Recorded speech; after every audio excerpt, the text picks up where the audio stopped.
Are you ready to unlock your full potential and maximize your productivity? Look no further than Productivity Smarts, the ultimate audio podcast hosted by renowned productivity expert Gerald J. Leonard. In every episode, Gerald shares captivating stories, invaluable tips, and cutting-edge strategies that will transform the way you approach productivity. Whether you're looking to reduce stress, overcome overwhelm, or simply get more done in less time, Productivity Smarts has got you covered. But that's not all. You'll also gain inspiration from real-life success stories of individuals who have achieved greatness through productivity. Plus, you'll learn the latest tools, techniques, and habits that will help you achieve a new level of happiness and fulfillment in your personal and professional life. So why wait? Join us every week as we delve into the exciting world of productivity and help you unleash your full potential. Get ready to take your productivity to the next level with Productivity Smarts. As a productivity expert and host of the Productivity Smarts podcast, Gerald J. Leonard has been a proud supporter of Kiva since 2011. Kiva is a non-profit organization that helps entrepreneurs in third world countries access the capital they need to start or grow their businesses. By making a small loan through Kiva, you can help these entrepreneurs achieve their dreams, support their families, and contribute to their local economies. And with a repayment rate of over 96%, your loan can be re-lent to another entrepreneur once it's repaid, creating a ripple effect of positive change. So if you're looking for a meaningful way to make a difference in the world, consider making a loan through Kiva. With loans as small as $25, anyone can be a micro-lender and help change lives. Visit kiva.org to learn more and start lending today. All right, so get ready today to meet a true game changer in the health and fitness world, PJ Glassey, author of Cracking Your Calorie Code version 2, using your body and mind to reach your health and fitness goals. With decades of experience rewiring both body and brain, PJ turns quick fix diets and endless workouts on their head and empowers listeners to find real, lasting change through science-backed mindset shifts and time efficiency moves. PJ, how are you? I'm doing great, Gerald. Thanks for having me. Excellent, excellent. Listen, I had a chance to go through your book and check out your website and all the things you're doing. And I was really pumped, as you can probably hear in my voice, to talk to you today because you struck a chord with me. I learned a ton as well. And I'm really interested to dig into this. But before we get started, I always ask my guests a couple of questions because I'm a musician, and that is, what is your favorite style of music? Oh, hands down, gospel. Oh, wow. Okay. Are you familiar with Kirk Franklin? Yes, I am. Oh, my gosh. His style especially. Exactly. He'll take you to church. Uh-huh. Oh, for sure. Exactly. Exactly. What is it about his style, or what song that he's produced that resonates with you? Oh gosh, his style is just, it's unique, but it's something that you can't just stand still when you hear it. You have to move. Right. And the favorite song probably is Smile. Okay. But I forget the title of the other one where he recorded it in the prison. Yeah. Yeah, with his choir there, and then the prisoners were also singing along in the chorus. Oh, wow. And that was just amazing.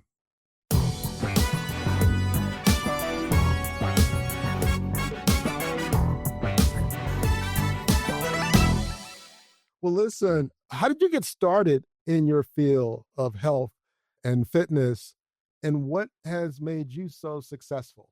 Well, I got started essentially in high school because ninth grade, I was the skinny kid, and some of the upperclassmen were, they had muscles, and I was just this little freshman skinny kid. And so I wanted to change that. And so I started working out, and it started to change. And so then I kind of got interested in bodybuilding because I wanted to get, extra jacked. But what I found was I didn't have the genetics for it, and I wasn't going to take steroids. So I had to settle for fitness guy.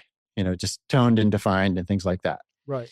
But that was fine because, really my main goal was to be able to get to the point where I could go to the beach, take my shirt off and not be ashamed And so when I reached that point, then I was satisfied and I didn't need more than that. And so I just kept getting stronger and, more tone, more defined. And then when I was in college at South Pacific University, I was studying psychology because I thought I was going to be a psychology counselor and psychologist, because I had a knack for that too. People, I always been able to ask really good questions of people. And so, I had a knack for helping people, and the brain fascinated me too. But I was working out at that point about 2 hours a day, and I didn't mind because I liked exercise at that time. Okay. And I was a college student, so I had 2 hours a day. I could do it, but I could see the writing on the wall. So, after I graduated, when I became a real person in the real world, and I probably wouldn't have 2 hours a day as a professional. Right. And so I was started thinking about, well, how could I cut this time down? And I had also learned in college that Eugene Sandow was the guy that invented traditional training, which is sets and reps as we know it, which is what most people are doing. That was invented back in 1891 by him. And so I thought, well, that's kind of a long time ago. And so maybe that's a little outdated. Maybe we could come up with something better. So I dove into the research.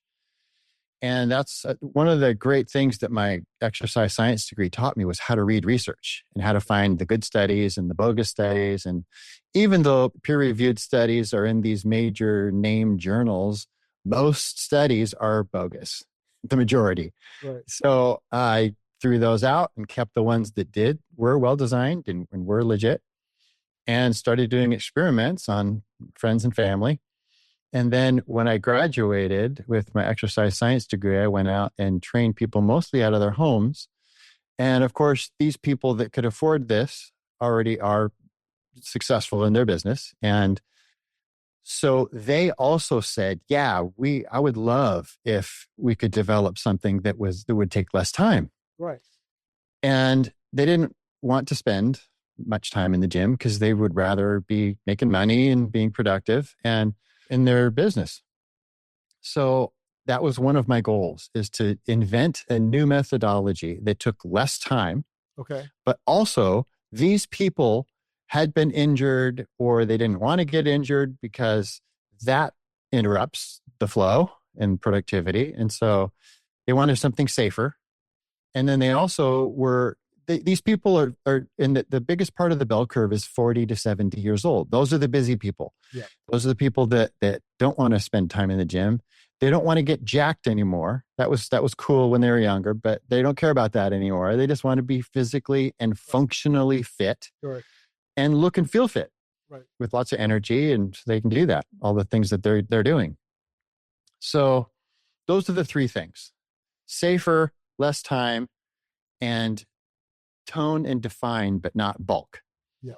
So that's what I set out to invent based on the studies that I was reading and the experiments that I was doing based on those studies with these people as my guinea pigs. Okay. And they thought it was fun. They didn't mind because we were trying something new all the time, and they like variety, and it gets shorter and shorter and shorter until it got to 20 minutes twice a week. And that ended up being equivalent to about 7 hours of traditional training. And so it was a huge time hack, and it was way safer, and it was toning and defining instead of bulking. Took 11 years to get there, and lots of experiments, but that's what I ended up with. And that's what XGym does now. However, you will see on our website and marketing that we're 21 minutes instead of 20 minutes twice a week. And that is the psychology part of it, because I was talking to one of my friends about, he was a psychologist, and I was saying, hey, I got this problem. So a lot of times we will go a little bit over, maybe 23 minutes, 24 minutes, if we're giving that person extra help, asking about, giving them accountability for habits at home and things like that, health habits. But they don't. So if we're 20 minutes, we're fine. If we're 21, it's okay. But 22, then they start to complain. And they say, hey, this is supposed to be a 21-minute workout. And even though it's because we're giving them extra. And so I said, I don't want to stop giving people, going the extra mile. So, what do you suggest we do? And he said, make it 21 minutes. he said, you're probably going over 20 minutes most of the time anyways, by 1 or 2 minutes.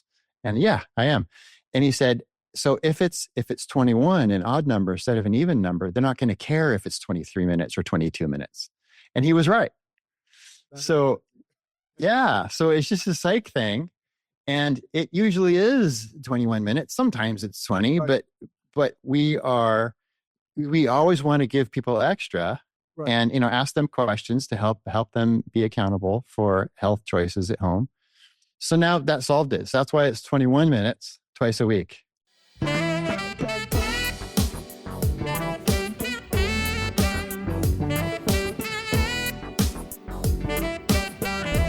So let me ask you, without spilling too much of the beans, because obviously you want people to come and check you out and check out your book and check out your website and your program. What are you doing twice a week in 21 minutes to get those kind of results? And I'll lead with this, because as you get older, it's more important to have your health, because if you don't have your health, who cares about your wealth, right? Bingo. You're not going to be able to take care of anything. But if you have your health, you can actually enjoy your wealth, or the wealth of wisdom. Doesn't have to be just a ton of money. It could just be wealth of joy, wealth of relationships, wealth of energy, and so on. So 21 minutes twice a week sounds pretty remarkable. So, help me understand that a little bit more. Yeah. Our secret sauce is time under tension, TUT, and complete muscle fatigue, CMF. So with our methodology, we are keeping people in contraction without any rest, not even micro rests, for 2 to 3 minutes. And at the end of that 2 to 3 minutes, they reach complete muscle fatigue. So because we're staying in contraction the entire time, it's endurance training. And because we're getting to complete muscle fatigue at the end, it's also strength training. So it's 2 workouts in one, instead of parting them out like you do with traditional training. And people are getting both. Because they're getting both, they're toning and defining instead of bulking. Because if you're doing pure strength training, right, then your muscle cell is going to get bigger. Right. The diameter is going to increase for tensile strength. And if you're just doing endurance training, the muscle cells want to get smaller to bring the capillaries closer to the nucleus. So that's why marathon runners look emaciated and power lifters are jacked. Right. But if you're doing both at the same time, then the muscle can't get smaller because you're doing strength training, and it can't get bigger because you're doing endurance training. So it stays the same, but it gets denser.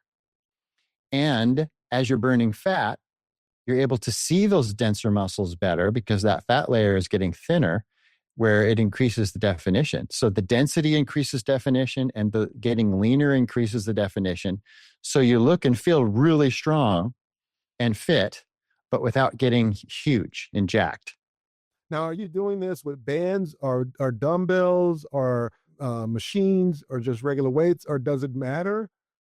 Yes, it does matter. And machines are great if you're a bodybuilder, because now you can isolate and the machines can help guide you. So you can put more into the weight, the load that you're using. We don't really have machines because we're not trying to get jacked. We're trying to get defined, toned, and fit, and especially functional fit.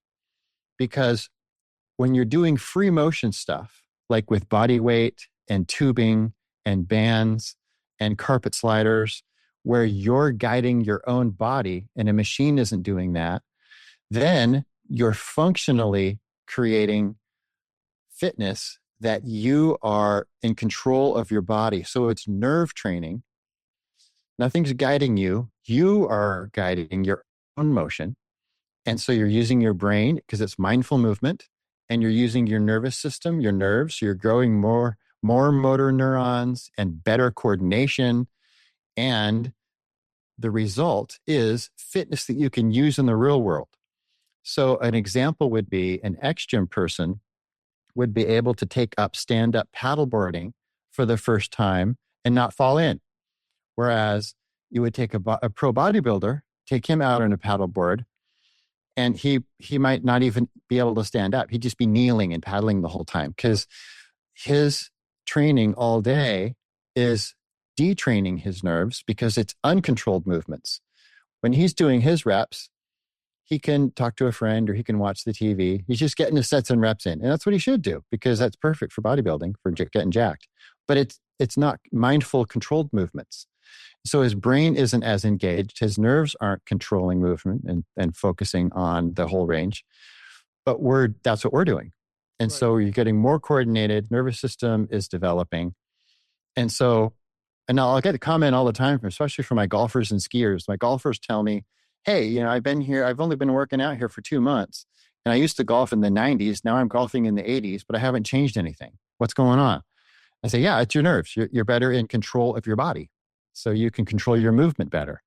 So basically you're doing exercises that you're using your body weight. Yes, there's a lot of those. Yeah.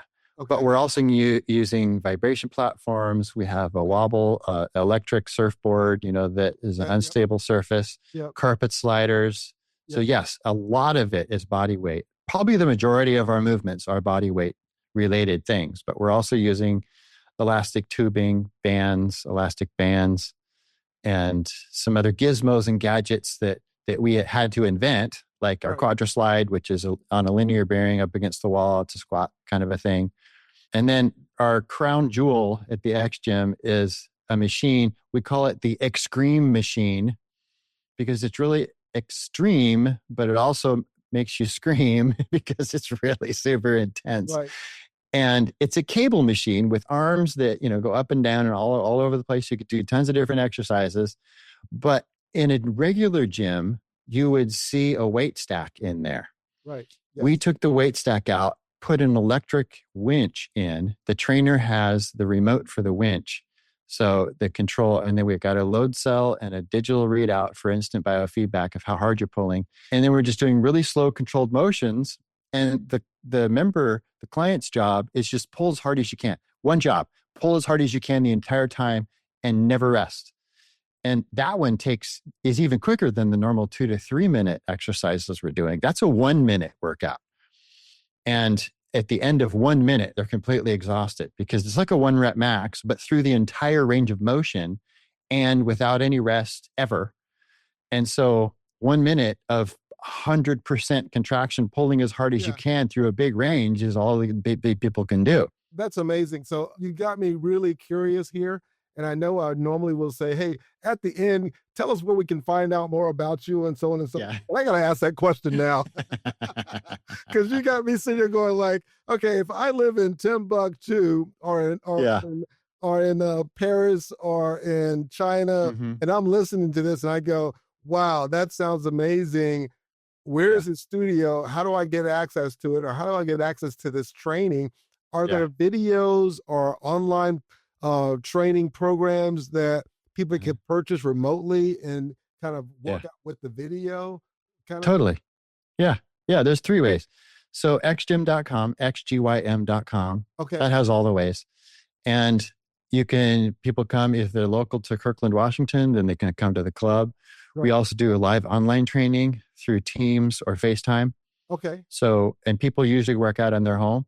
Yep. And so we can see them and, we be coaching them on form and everything and intensity and motivation. And then we have an app.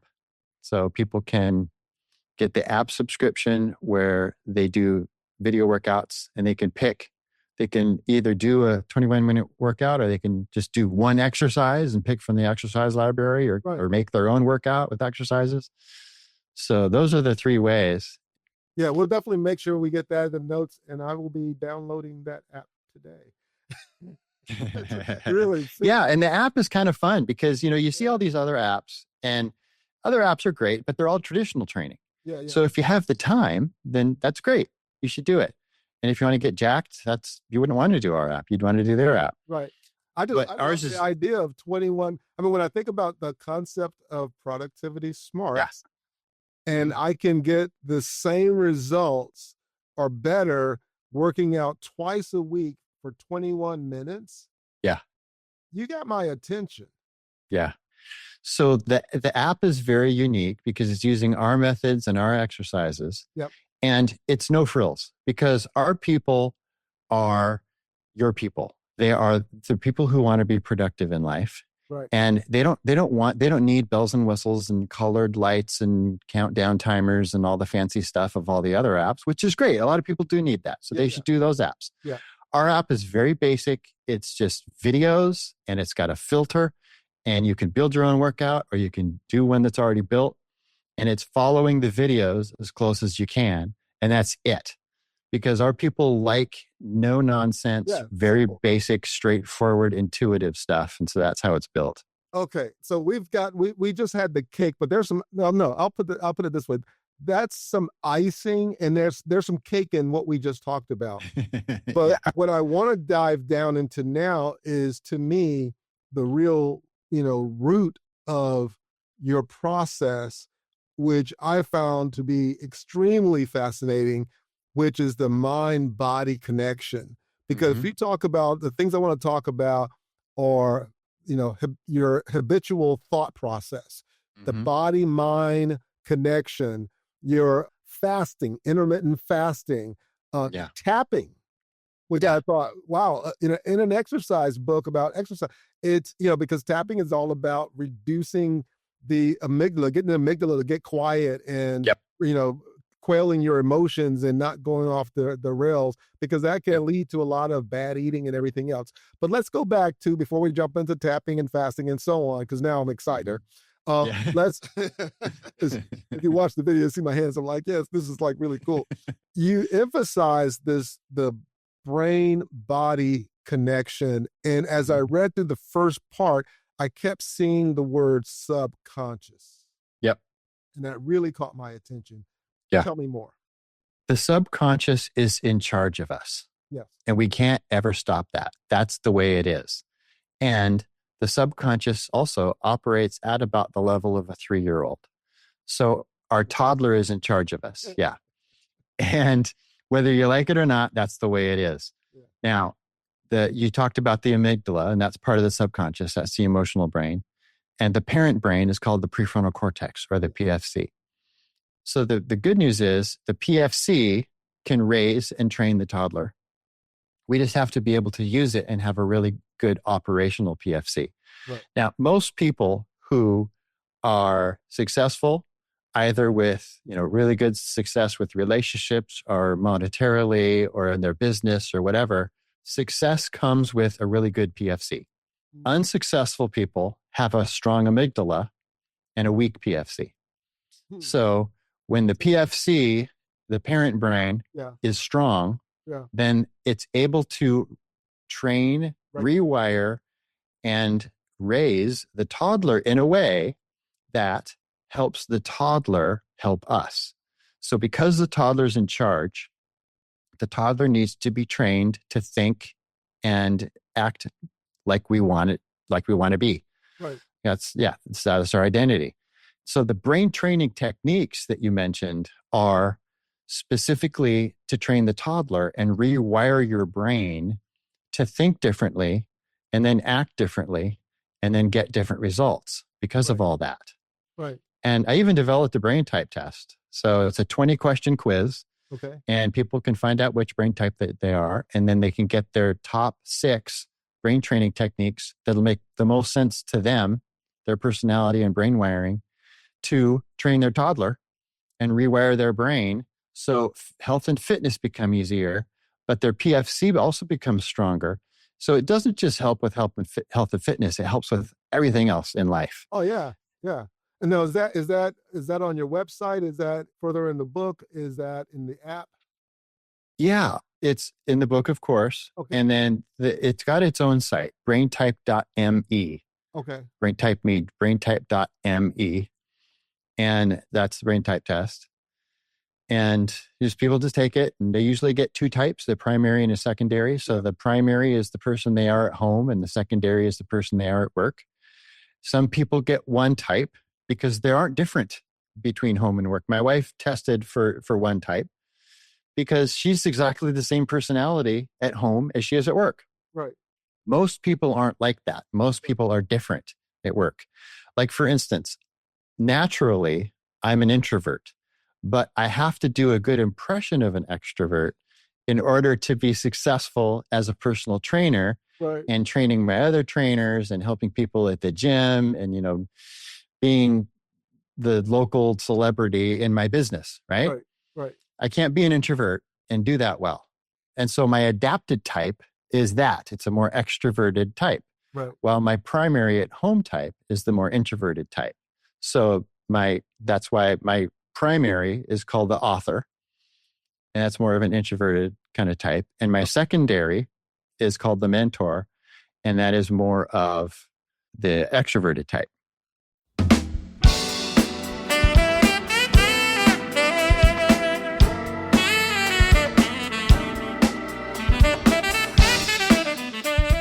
I always look at the conscious, the non-conscious, and the subconscious brain as players on a football team, right? Yeah. And, if you have a really good team that wins the Super Bowl or any of those, playoff games, all the players are on the same accord and they're moving in the same direction.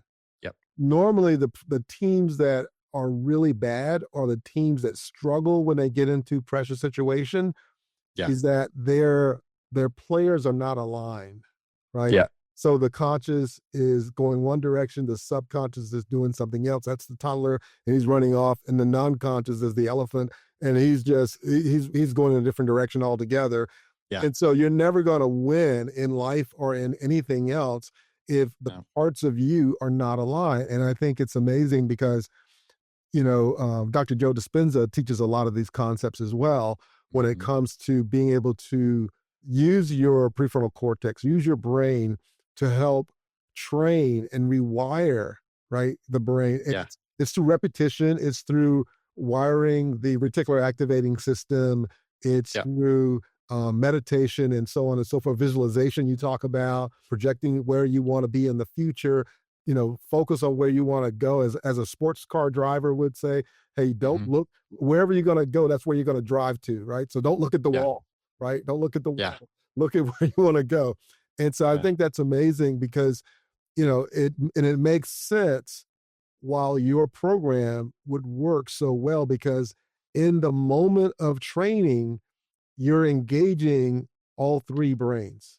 That's right. Doing that 21-minute twice a week time, you're radically engaging them. So you're helping that toddler get in line. Yep. So it can begin to better support you. Right. Yeah. And what you're talking about, all the techniques you talked about are some form of meditation. Yeah. All meditation is just focusing on one thing. Yeah. And that's what we do at XGym. So our 21-minute session, whether you're on the app or live with us online or at the gym, is meditation. You're focusing. It's mindful movement. You're hyper-focusing, which is amazing for the prefrontal cortex. So your body's getting a workout, but so is your PFC. Yeah. And then when your PFC is stronger, it's a lot easier to teach the toddler and to do other brain training techniques like specific meditation or visualization. Right. Visualization is huge because if you are visualizing what you want and what you want to achieve as if it has already been achieved and how you feel in the present tense because you have achieved it. Right. The toddler doesn't know the difference between reality and fantasy. And so you're making up a story, right, with this, using your imagination. But the brain is wired for stories. That's why our human race was so long without a written language, because we could just tell stories. And we're wired for that. And a lot of people will catch themselves telling a worst case scenario story because the amygdala likes to tell us those stories, fear-based. Right. And so, but if we can catch ourselves using our PFC to catch ourselves when we're doing that, and then stop it and say, okay, well, the brain needs a story here. So that worst case scenario story that it started to tell me is a made up story. So I'm going to replace that with another made up story, the best case scenario story. Yes. Since it needs stories, I'll feed it this one, the best case scenario. Yeah. And the toddler doesn't know the difference. Right. So instead of the amygdala feeding the toddler a fear-based story, your prefrontal cortex is feeding the toddler a best case scenario story. And the toddler believes it. And then the toddler starts doing things and helping you do things and actions and thoughts and feelings that create, a lot of people call, I manifested blank. Well, that's because your toddler helped you do things to Right. get that result Exactly. because you were doing the right things with your prefrontal cortex. Right.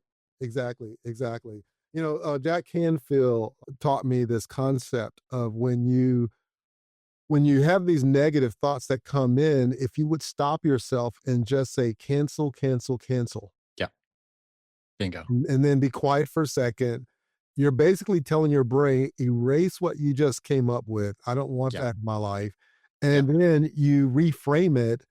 And like you said, you act as if, and writing out your goals, doing affirmations, the intensive workout that you're talking about, where you're aligning your conscious, non-conscious, your nervous system and everything else, you really will rewire yourself and you begin to see the world differently. It's like when you go and buy the blue car, right? Yeah. That's fancy. And then you pull Mhm. off the lot and then you realize that half the neighborhood has that blue car. You just kind Exactly. of noticed it, right? Just like Exactly. to noticed it. But then Yeah. it's like, because now it's important to you. And so when you're doing what you're talking about, those goals and aspirations become important to you. And you begin to notice things that can support you that you wouldn't have noticed if you were focused on fear. Now, I want to switch topics for a second because you also talk a lot about food. What is the impact and how does eating influence our mental productivity, creative outputs, our physiology, and our health? Yeah. Well, everyone's different with that one. Yep. But the bottom line is people should focus on real food as much as possible. And what I mean by that is food that is one ingredient. So if you're going to the store, you'll find most of that food on the outside aisles. Yep. And then on the inside aisles, you see all the food that comes in bags and boxes that has, a shelf life. It's more like a half life than a shelf life because years and years. I mean, I have a Twinkie from 2015 in my office that I show people all the time, and it's still edible, but it's lost some. It's dehydrated. I mean, it's hard and you could tap it on the desk. You could still eat it though. And it wouldn't hurt you because it's not actually food. So it doesn't grow mold and things. And, but those are called food-like substances. That's not actual food. So the first step is to start eating real food and get away from the fake stuff. Right. Because you are what you eat. So, and, in the Vietnam War, people, not to be too morbid here, but people noticed that the U.S. servicemen who were killed, their bodies didn't decompose. It would be weeks, and they're just still, because they're of what they eat. They've been eating all these processed foods with preservatives, and it worked for their body, while the Vietnamese were decomposing the next day because they were eating real food. They didn't have, their cells weren't full of preservatives. So you literally are what you eat. And that's the most morbid way to demonstrate what this is, but just it's true. Like, oh my goodness.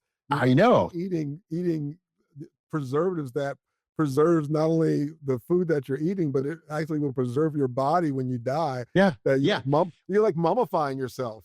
You're mummifying yourself, which is super unhealthy. And so ironically, you're going to die sooner than the people who would decompose faster because they're eating real food. Right. You're shortening your lifespan, but you're also shortening your productivity, your ability to think clearly, to make good decisions.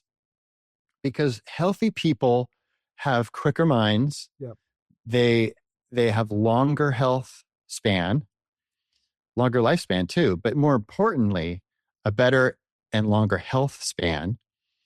And the people who are moving, getting good exercise, who are eating real food, especially organic whenever possible, hydrating with filtered water, doing all of those things, are able to detox properly and all the bodily functions that we need to be healthy.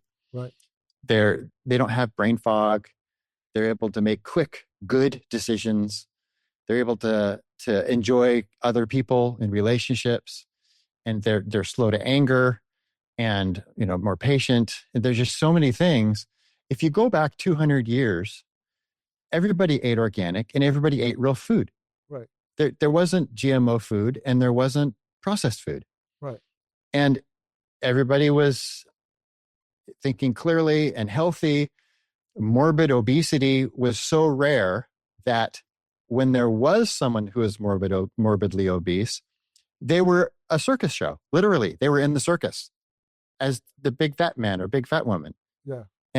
But because it was that rare 200 years ago. Right. Now so we've come so far downward in that time. Right. And we just need to get back to that. So just if the easiest way to conceptualize this is to go back 200 years and eat like they did.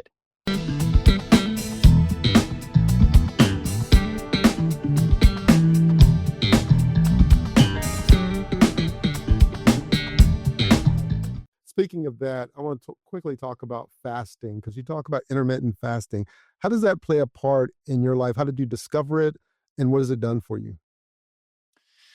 Gosh, well, for me, it's really more about brain health and mental clarity and not having to be hungry. So because I do intermittent fasting and also low carb, which makes intermittent fasting easier, I don't get the sugar highs and lows. I don't get the hunger. So if I have a really busy day, back-to-back appointments, or, people are hijacking my time with last minute emergencies or whatever it is, I can go all day without eating. And it's not a big deal. It doesn't even really bother me because my blood sugar is so even because of how I eat all the other days. I also do intermittent fasting, basically just skipping breakfast, because that's a better detox. I do it for detox reasons. And then the low carb, along with intermittent fasting and the detox, is really good for the brain too.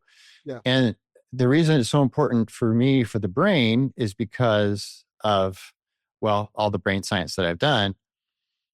And because my mom really helped motivate me to get more into the brain research. Right. Because she had early onset Alzheimer's. Yeah. And she passed in 2005, but I haven't stopped studying it or learning because the science has changed so much. And I've been able to help a lot of other people since then because it has changed so much. But it's also anti-aging. Yeah. And I like to help people with that too. And the top 5 things for anti-aging are the top 5 things for health. It's exercise, movement. That's number 1. Number 2 is good nutrition, hydration. Yeah. Number 3 is quality sleep.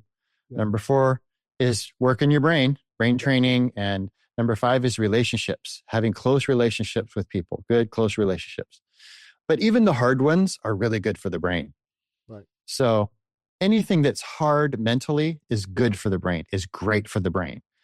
But when we avoid the hard stuff physically and mentally, then that's bad. Because physically, then that just means not exercising or not doing uncomfortable things physically. And that's really bad for the body. And for brain, when you're doing hard stuff with the brain, like learning a new language or learning anything outside your fields of expertise, right, you are growing new nerves and making new nerve pathways. Yes. And that's anti-aging for the brain. That's massively amazing for the brain. Right. So all those things are just so important. Yeah, it really is. It really is. I could actually talk to you all day. Because, man, I'm serious. I was like, I went through the book and I was like, man, I got to like really study this book. This is really, really good stuff here. I got one more question for you, and then I'm going to let you share again where people can learn more about you. And I was really intrigued about this section on tapping, because normally you would not find a book of the topic of tapping in a book about calorie counting. Yeah. Or even working out, you would find it like emotional freedom, psychology, or, the monks of the Himalayas kind of thing. You find it in those kind of books, but not in a real world. Let's talk about, what you're eating and exercising. And oh, by the way, when you get really afraid and emotionally overwhelmed, try tapping. Yeah. So totally. Let's talk about tapping. So tapping is an amazing way to get rid of emotional eating, to stop the overeating habits, to even stop cravings. So I used tapping decades ago is when I started using it for getting rid of food cravings, to just really start eating clean. I just tapped them all away. I probably tapped 300 different foods away. And then to the point where you just don't want them anymore, which is amazing. Give me a quick example of one. And I know, we'll have the video as well, but give me a quick example of a food that you wanted to get rid of, and how did you use tapping to do it? This was kind of like a takeaway. Yeah. So my best example is the food that I tapped away last, because I didn't want to not want it. That's usually how that works. That's because it's last, right? Yeah, right.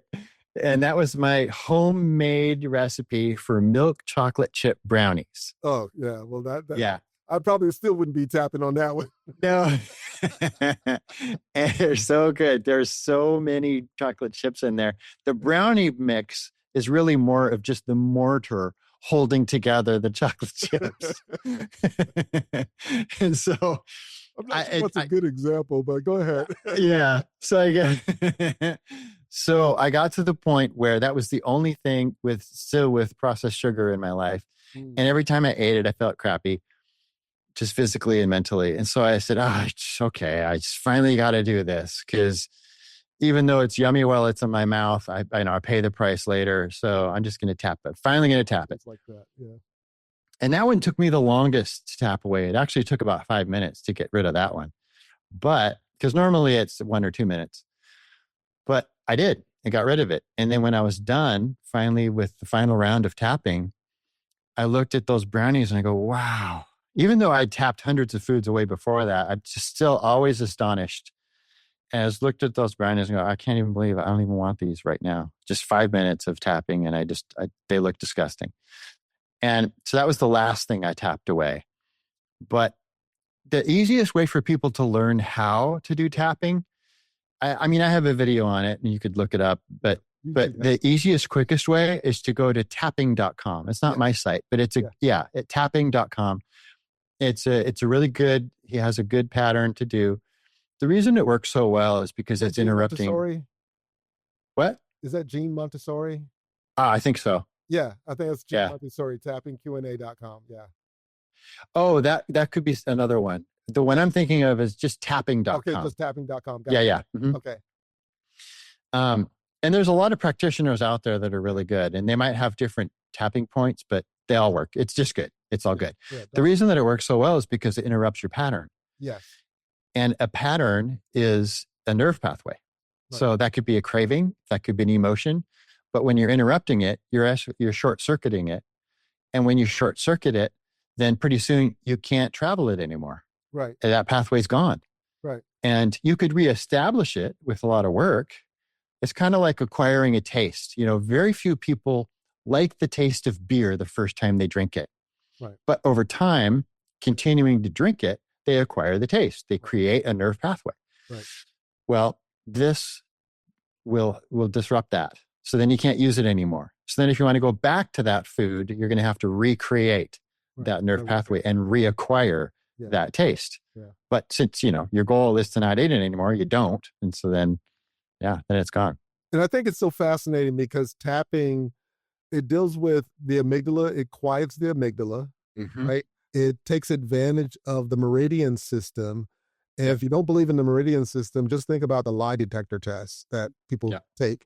As soon as they take a lie detector test and they say something wrong and the little bars start moving, that's all the meridian system saying, you're lying. No, that's not right. But it's the same part. It's the same system that you're tapping into at these acupuncture points when you're tapping and you're saying the phrases to alleviate yourself from things. So I would say definitely go and look into tapping, look at videos about that.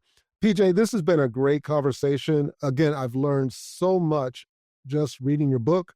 I'm definitely downloading the app. I want to, if I could work out for two times a week, 21 minutes a time, and get the body that, that picture of the body that you have, when I was like, wait a minute, that's pretty good there. Yeah. It's not, you're not a muscle bound bodybuilder, but you're not the skinny kid anymore. Right. So, kudos to you. And thank you for taking all of this insight and wisdom and putting it together in a format that someone could pick up and read and walk away going, wow, okay, I get it now. And so where can people find out more about you and get in touch with you and check out your stuff? Yeah, it's just 2 websites. The main one is xgym.com, xgym.com. Okay. And the other is braintype.me. Braintype me, braintype.me. Excellent. Excellent. Well, again, what an amazing book, Cracking the Code of Calorie Code. And, Cracking Your Calorie Code. Yeah, and it's an amazing book. Check it out and check out the websites. PJ, thank you again for being on the Productivity Smarts podcast. Right on. Thanks for having me, Gerald. If you're enjoying the content and finding it valuable, we would appreciate it if you could take a moment and leave us a review. Your feedback is important to us and helps us reach a wider audience. If you leave us a 5-star review, it would mean the world to us. Not only does it help us improve the podcast, but it also helps us attract more sponsors and grow our community. Thank you again for your support and for listening to the Productivity Smarts podcast. Thank you for tuning in to Productivity Smarts, where we help you achieve your goals and live your best life. We hope you've gained valuable insights and actionable strategies to boost your productivity and increase your happiness and fulfillment. Remember to apply what you've learned and keep striving towards your goals. And if you haven't already, be sure to subscribe to our podcast for more inspiring episodes and expert advice from our host, Gerald J. Leonard. Until next time, keep pushing forward and unleashing your productivity smarts.